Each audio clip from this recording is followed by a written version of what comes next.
Hello everyone, welcome to Global Online. This is Ankita Sood. Jammu Kashmir set paper one preparation में research aptitude का बिल्कुल last lecture आज मैं लेकर आई हूँ, जिसमें हम देखेंगे रिसर्च के कुछ ऑब्जेक्टिव्स जो कि एग्जामिनेशन के लिए इम्पॉर्टेंट है. अभी तक हमने रिसर्च के बारे में सब कुछ पढ़ लिया. आप लोगों को पता चल ही चुका होगा कि रिसर्च के क्या ऑब्जेक्टिव्स होते हैं. एग्जाम में वही सब चीज़ें थोड़ा घुमा कर पूछी जाती हैं. उन्हीं चीज़ों को आज यहाँ पर हम डिटेल में डिस्कशन करेंगे. इस लेक्चर के बाद आपके जितने भी थ्योरी सेशंस हैं वो कंप्लीट हो चुके हैं. इसके बाद मैं रिसर्च एप्टीट्यूड के टॉपिक वाइज एमसीक्यूज आपके लिए लेकर आऊंगी, जिससे आपको और भी क्लियर आइडिया हो जाएगा कि एग्जाम की तैयारी कैसे करनी है और कैसे क्वेश्चंस एग्जाम में हर बार पूछे जाते हैं.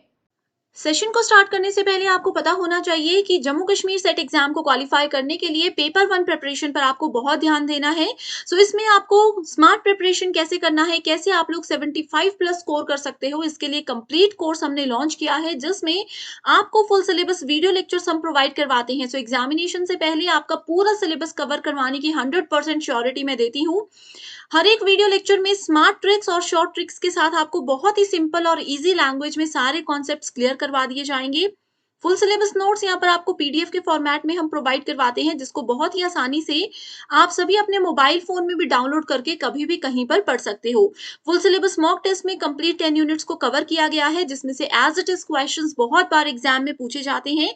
एंड इस मॉक टेस्ट से आपको एक क्लियर आइडिया ये भी हो जाएगा कि किस लेवल के क्वेश्चंस इस पेपर में पूछे जाते हैं. इसके अलावा previous year questions with solution हम आपको देते हैं, जिससे आपको ये भी पता चल जाएगा कि काफी सारे क्वेश्चंस एग्जाम में रिपीट होते हैं, कैसे आपने करेक्ट आंसर को आइडेंटिफाई करना है और एग्जाम का क्या लेवल है. इसके अलावा 2000 प्लस एमसीक्यू क्वेश्चन बैंक, जिसमें हर एक क्वेश्चन के सॉल्यूशन के साथ आपको डिटेल में एक्सप्लेनेशन भी प्रोवाइड करवाई जाती है. एंड अगर आपके कोई कॉन्सेप्ट क्लियर नहीं है तो 2000 एमसीक्यू पीडीएफ में आपके वो कॉन्सेप्ट भी बिल्कुल क्लियर हो जाएंगे. इस चीज की भी मैं आपको श्योरिटी देती हूँ.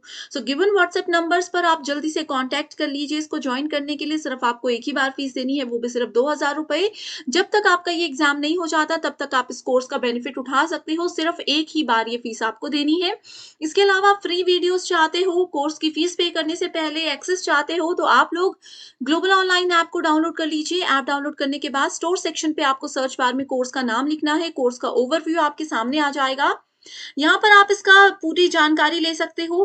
कंटेंट सेक्शन पर क्लिक करोगे तो आपके सामने पेपर वन का कंप्लीट सिलेबस है, मॉक टेस्ट है, 2000 एमसीक्यू पीडीएफ है. एंड यहाँ पर आप देख सकते हो यूनिट वाइज फोल्डर्स हैं, जिसमें आपको टेस्ट भी मिल जाएंगे, वीडियो लेक्चर्स भी मिल जाएंगे और एक पीडीएफ फाइल मिल जाएगी, जिसमें कंप्लीट आपको यहाँ पर नोट्स हम प्रोवाइड करवाते हैं इंग्लिश एंड हिंदी दोनों ही लैंग्वेजेस में. जैसे अगर हम रिसर्च की बात करें, आप देख सकते हो थियरी लेक्चर्स अवेलेबल है, एमसीक्यूज लेक्चर्स अवेलेबल है, नोट्स और टेस्ट सीरीज यहाँ पर हम आपको एग्जाम के लेवल के हिसाब से प्रोवाइड करवाते हैं. आज ही गिवन व्हाट्सएप नंबर्स पर जल्दी से कांटेक्ट कीजिए एंड द कोर्स का बेनिफिट उठाइए. जैसा कि हमारा आज का टॉपिक है objectives of a good research. अब एक पहले रियल लाइफ एग्जाम्पल के साथ स्टार्ट करते हैं. अब मान लीजिए जैसे कि मैं आप लोगों को पढ़ा रही हूँ, ठीक है, हमारी यहाँ पे ऑनलाइन क्लासेस होती हैं. तो होता क्या है, अब मैं आपको पढ़ा रही हूँ, मेरा कोई ऑब्जेक्टिव है, मुझे इस पर्टिकुलर टॉपिक का, इस पर्टिकुलर सब्जेक्ट का नॉलेज है. तो मेरा ये ऑब्जेक्टिव है कि मैं अपना नॉलेज शेयर करूँ एंड स्टूडेंट्स का इसमें बेनिफिट हो. एंड इसमें आप लोगों का भी क्या ऑब्जेक्टिव है, आप लोगों का ये ऑब्जेक्टिव है कि जो भी आप लोग वीडियोस देख रहे हो, जो भी कंटेंट आप लोग हमारा पढ़ रहे हो, इससे आप लोगों का एग्जाम क्वालिफाई होना चाहिए. तो जो भी काम हम लोग करते हैं उसका एक ऑब्जेक्टिव होता है. सिमिलरली अगर आप लोग पीएचडी में एडमिशन लेते हो तो आप लोगों को रिसर्च करनी होती है, राइट. रिसर्च क्यों करनी है, क्या आप लोगों का टॉपिक है, क्या आप लोगों को प्रॉब्लम फेस की है आपने जिस पे आप रिसर्च करना चाहते हो, ये सब चीज़ों का एक ऑब्जेक्टिव होना चाहिए, जो कि आप लोगों को रिसर्च शुरू करने से पहले पता होना चाहिए. ठीक है. रिसर्च का ऑब्जेक्टिव रिसर्च शुरू करने से पहले पता होना चाहिए, तभी आप लोग बोलोगे. एक होता है ना, हम लोगों को अपना एंड पॉइंट पता है कि हमें कहाँ जाना है, तभी हम लोग अपने घर से निकलते हैं. अगर हमें ऑब्जेक्टिव ही नहीं पता होगा, हमें अपना डेस्टिनेशन ही नहीं पता होगा, तो हम लोग घर से निकल कर जाएंगे कहाँ. ठीक है. रिसर्च को शुरू करने से पहले अगर हमें पता होगा हमें कहाँ पहुंचना है, हमारा एम क्या है, तभी रिसर्च जो है वो फ्रूटफुल हो सकता है. ठीक है. Research objectives are the outcomes that you aim to achieve by conducting the research. ठीक है. रिसर्च के टाइम पे जो भी आउटकम्स हम लोग चाहते हैं, ठीक है, जो भी हमारे रिसर्च का ऑब्जेक्टिव है, ये उसको बताता है. Many research projects contain more than one research objectives. होता क्या है, एक रिसर्च का कई बार सिर्फ एक ही ऑब्जेक्टिव होता है, कई बार एक ही रिसर्च के मल्टीपल ऑब्जेक्टिव्स होते हैं। तो हमें क्या करना होता है, वन बाय वन सभी ऑब्जेक्टिव्स को फुलफिल करना होता है। एंड जनरली जहाँ पे मल्टीपल ऑब्जेक्टिव्स हम लोग लेकर चलते हैं, वहाँ पे हर एक ऑब्जेक्टिव क्या होते हैं, एक दूसरे पे डिपेंडेंट होते हैं। डिपेंडेंट का मतलब ये है कि अगर एक का सॉल्यूशन हमें मिल गया तो दूसरे का भी हम लोग इजीली ढूंढ सकते हैं, राइट। नेक्स्ट टॉपिक है, नेक्स्ट पॉइंट है, the purpose of research objective is to drive the research project including data collection, analysis and conclusion. ये स्टेटमेंट मोस्ट इंपॉर्टेंट स्टेटमेंट है, एग्जाम में कई बार पूछी जाती है, ठीक है। ये स्टेटमेंट दी होगी, आपको बताना होगा कि ये करेक्ट है या इनकरेक्ट है, ठीक है। सो अगर हम लोगों को अपना ऑब्जेक्टिव पता होगा, ठीक है, अगर हम लोगों को अपना ऑब्जेक्टिव पता होगा तो ये हमें रिसर्च प्रोजेक्ट में बहुत हेल्प करेगा कि कैसे डेटा को कलेक्ट करना है, कैसे उसको एनालाइज करना है एंड कैसे फाइनल कंक्लूजन तक पहुंचना है, ठीक है। अब जैसे एक और मैं रियल लाइफ एग्जांपल आपको देती हूँ। अब आप लोगों का आज का ऑब्जेक्टिव क्या है कि हम लोगों को छत्रपति शाहू जी महाराज यूनिवर्सिटी में पीएचडी में एडमिशन लेनी है। तो अगर आप लोग ये ऑब्जेक्टिव लेकर चलोगे, यहाँ से फिर शुरू करोगे, तो आप लोग डेटा कलेक्शन में फोकस करोगे, यानी कि कहाँ से पढ़ना है, कैसे पढ़ना है, कहाँ से पढ़ना है, क्यों पढ़ना है एंड कितना पढ़ना है, ठीक है। ये सब चीज़ें तभी आप लोगों को पता चलेंगी। अब जैसे आप लोगों का ऑब्जेक्टिव है छत्रपति शाहू जी महाराज यूनिवर्सिटी का पीएचडी एंट्रेंस एग्जाम, तभी आप लोग इस वीडियो को रेगुलरली देख रहे हो, तभी आप लोगों ने हमारा कोर्स परचेज किया, ठीक है। स्टेप बाय स्टेप आप लोग तभी उस डायरेक्शन में जाओगे जब आप लोगों को अपना एम, अपना ऑब्जेक्टिव जो है वो पता होगा, ठीक है। सो ये बहुत इंपॉर्टेंट कॉन्सेप्ट है। एंड यस, एक चीज़ और इम्पॉर्टेंट है कि इस वीडियो में मैं आप लोगों को एक स्मार्ट वे बताने वाली हूँ। अब ये जो स्मार्ट है ये एक ट्रिक है, यहाँ पे 5 वर्ड्स आप लोग देख सकते हो, ठीक है, SMART। तो ये स्मार्ट वे है जिससे आप लोग ऑब्जेक्टिव्स को याद रख सकते हो, जो कि एग्जाम में आपकी बहुत हेल्प करेगा। तो इस वीडियो को आप लोग एंड तक जरूर देखिएगा। So typically research objectives appear early in research proposals. तो मैंने आप लोगों को बताया कि रिसर्च का ऑब्जेक्टिव हमें पहले ही पता होना चाहिए। सो ये ऑब्जेक्टिव जो है ये रिसर्च प्रपोजल में होता है, उसी टाइम पे हमें इसको डिफाइन करना पड़ता है, often between introduction and research question. तो इन दोनों के बीच में रिसर्च प्रपोजल में हम लोगों को अपना ऑब्जेक्टिव डिफाइन करना होता है, ठीक है। सो नेक्स्ट पॉइंट है कि research AIIMS and objectives should be smart. तो ये ट्रिक है जो कि आप लोगों को एग्जाम में बहुत हेल्प करने वाली है, ठीक है। सो स्मार्ट का मतलब है specific, measurable, achievable, realistic and time constant. इसको हम लोग टाइम बेस्ड भी बोलते हैं, ठीक है। So one by one in चीज़ों को हम लोग डिटेल में डिस्कस करने वाले हैं, आप लोग इन चीज़ों को नोट कर लीजिएगा। एंड अगर आप लोग हमारे पेड यूज़र हो, आप लोगों ने ये सब्सक्रिप्शन लिया हुआ है, तो आप लोगों को ये PDF ग्रुप में अगर चाहिए तो एज इट इज़ हम लोग दे देंगे, ठीक है। सो स्पेसिफिक का क्या मतलब होता है, सबसे पहले हमें ये पता होना चाहिए। तो be specific about your desired outcomes. जो भी हमारा टॉपिक है हमें पता होना चाहिए कि हम इस पे रिसर्च अगर शुरू कर रहे हैं तो हमारा आउटकम क्या होना चाहिए। एंड इसमें ऐसा नहीं है कि रिसर्च हमने यहाँ से शुरू की डायरेक्टली हम लोग अपने मेन ऑब्जेक्टिव तक पहुँच जाएंगे, बीच में मल्टीपल लेवल्स होंगे जिनको हमें पार करते हुए एंड पॉइंट तक पहुँचना है। So be specific about your desired outcomes and your objectives should be clearly written and leave no room for conclusion, ठीक है, sorry, no room for confusion।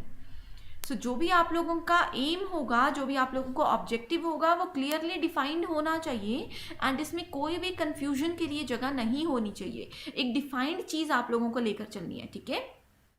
They can help you keep them narrow and focused. So अगर specifically हर चीज़ को लेकर चलोगे, ऐसे ही casually नहीं लोगे, specifically किसी चीज़ को लोगे तो ही आप लोग अपना ऑब्जेक्टिव लेकर चलते हो।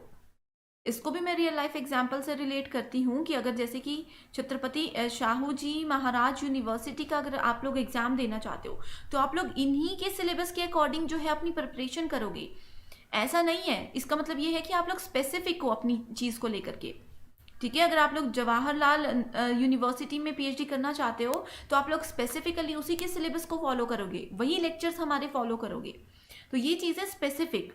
अब जनरल कैसे होता है? जनरल होता है कि आप लोग सिर्फ पीएचडी करना चाहते हो, चाहे किसी भी यूनिवर्सिटी में एडमिशन मिल जाए, तो आप लोग फोकस नहीं करोगे कि पर्टिकुलरली उसमें क्या चीज़ें पूछी जाती हैं, पर्टिकुलर उस यूनिवर्सिटी का सिलेबस क्या है। तो ऐसे कभी भी हमें नहीं करना है, राइट। नेक्स्ट है मेजरेबल।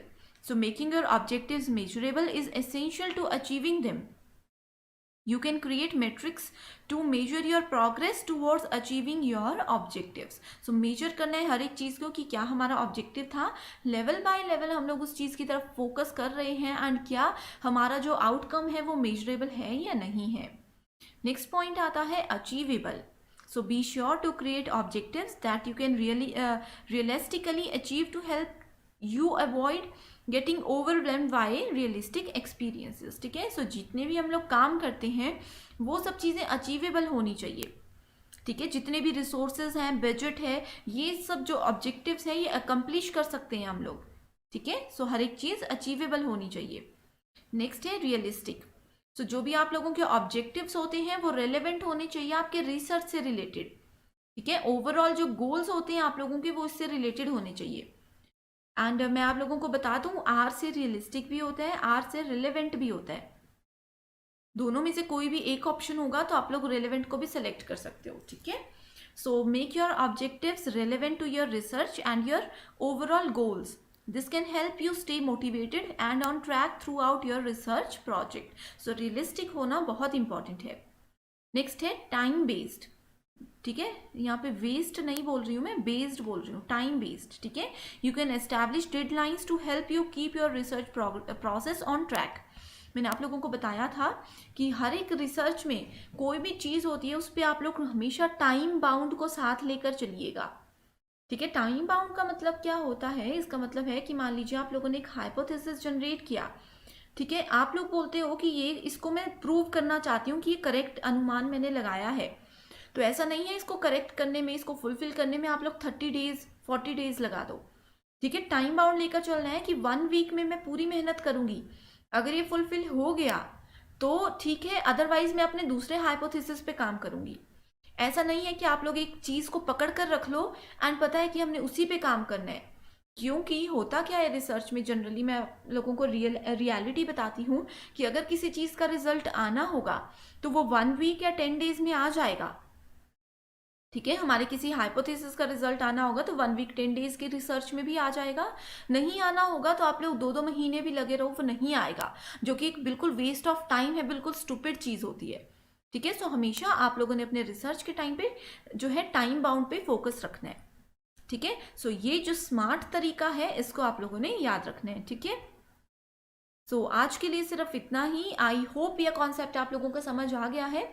सो ये हमारे रिसर्च मेथोडोलॉजी पे 15 थियोरी लेक्चर्स थे, एंड इसके साथ ही हम लोगों ने छत्रपति शाहू जी महाराज यूनिवर्सिटी के लिए 15 थियोरी लेक्चर्स के साथ साथ जो है 5 MCQ सीरीज भी लेकर आए हैं आपके लिए। तो आप लोग उनको देख सकते हो। 1 वीक में आप लोग इनको एक बार फिर से रिपीट कर लीजिए सो दैट आप लोगों के सभी डाउट्स क्लियर हो जाएं।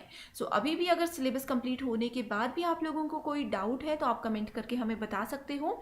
हम लोग डेफिनेटली उस पर्टिकुलर टॉपिक पे आप लोगों के लिए वीडियो लेकर आएंगे। सो आज के लिए सिर्फ इतना ही। Thank you so much for watching this video and I wish you all the very best.